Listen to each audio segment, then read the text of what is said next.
Na hii ni Vunja Ukimya TV kwa habari zetu mbalimbali. Usiache kusubscribe, kulike na kucomment. Bwana Yesu asifiwe sana. Mimi ni Pastor Emmanuel Ezekiel.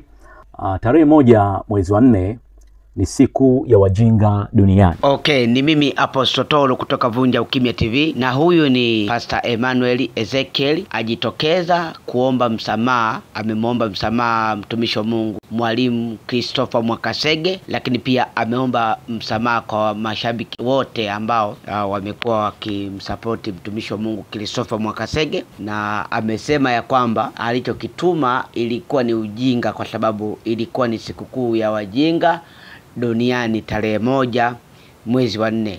Mungu akubariki sana kama wewe ni moja kati ya watakao msamehe katika hiki alichokizungumza. Karibu tumsikilize. Na siku ile ya tarehe 1 mwezi wa 4 niliweza kuposti ujinga kwenye ukurasa wangu wa Facebook, jambo ambalo lilileta kuwashtua watu wengi ambao walikuwa wafahamu kama tarehe hiyo ni siku ya jokes, ni siku ya watu kutaniana, ni siku ya watu wa kuwashtua watu wale ambao hawako aware na tarehe zinakwendaje.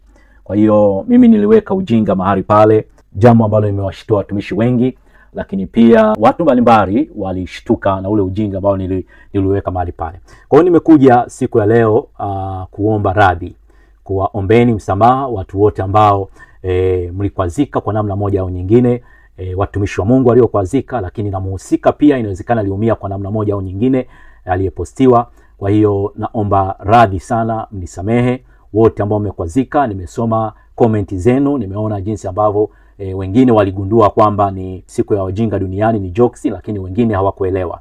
Kwa hiyo kwa wale ambao hawakuelewa, naomba radhi sana, ninaomba mnisamehe, ninatubu, ninaungama na ninaamini ya kwamba mtanisamehe. Mungu awabariki sana.